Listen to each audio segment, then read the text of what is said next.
When we picture General George S. Patton, we see the hard-driving commander of the Third Army, a man who dominated the European theater of World War II with thousands of Sherman tanks. But long before he commanded an armored division, Patton was an Olympic pentathlete and a traditional cavalry officer. In 1913, he served as the Army's first Master of the Sword, where he redesigned saber combat doctrine for soldiers who fought on horseback. His transition toward mechanized warfare began in 1916 during the Pancho Villa expedition, where he served as a personal aide to General John J. Pershing. While hunting Villa's men in Mexico, Patton led an assault using 3 Dodge touring cars. This was the first motorized attack in the history of U.S. warfare, demonstrating that a combustion engine could outmaneuver a horse in desert terrain. When the United States entered the First World War in 1917, Patton arrived on a Western front defined by static trench lines and machine guns. In this environment, traditional cavalry tactics were ineffective and often fatal. Observing the wire and the artillery craters, Patton concluded that the era of the horse was over. He realized that American military success now depended on replacing animal power with the internal combustion engine. In 1917, the U.S. Army faced a total innovation vacuum. The military owned 0 tanks and possessed no armor doctrine, no training manuals, and no mechanics trained to maintain tracked vehicles.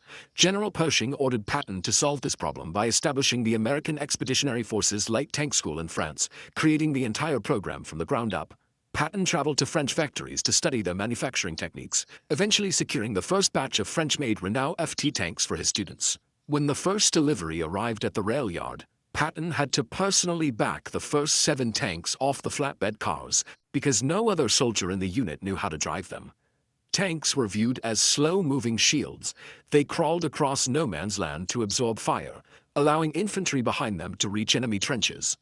Patton trained infantrymen to coordinate with these unreliable machines that frequently bogged down or suffered mechanical failure. In less than a year, Patton had established the first American tank school and drafted the operational manuals for a branch of service that did not exist when he first arrived in France. The first combat test for these new U.S. armored forces came in September 1918 at the Battle of St. Mihiel. Coordination inside a Renault FT was nearly impossible. With no radios and the deafening roar of the engine, tank commanders were often cut off from their units the moment the hatch closed. To maintain control, Patton physically walked ahead of the tanks, marching on foot to manually direct the vehicles and ensure his crews stayed on course. During the Meuse-Argonne offensive, the vulnerabilities of these early tanks were exposed by the terrain and the weather. Tanks lost their bearings in heavy fog and became immobilized in deep mud or trenches, causing the momentum of the attack to stall.